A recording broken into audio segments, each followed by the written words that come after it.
¿Vale?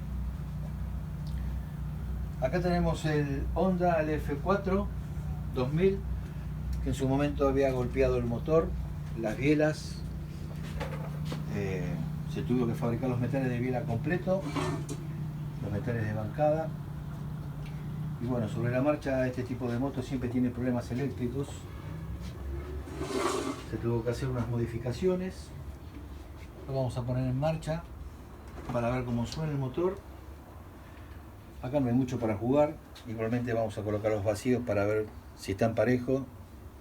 Esto es todo sistema de inyección, es sistema de inyección sin sonda lambda, o sea que la computadora no corrige la cantidad de tiempo que están los inyectores abiertos, porque no tiene una nariz para poder determinar la cantidad de monóxido de carbono o oxígeno en el escape que hay. Escuchamos la bomba, como inyecta. Y ahí está la moto en marcha. Prácticamente no tuvimos que hacer mucho.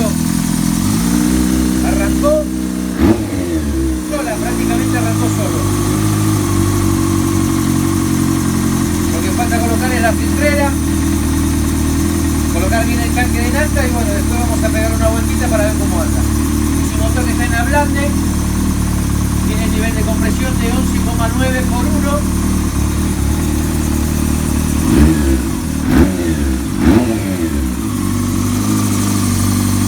El motor suena bien gordo, quinaros nuevos, que se van a ver seguramente en este video o en la parte principal de este video. Ya lo he mostrado.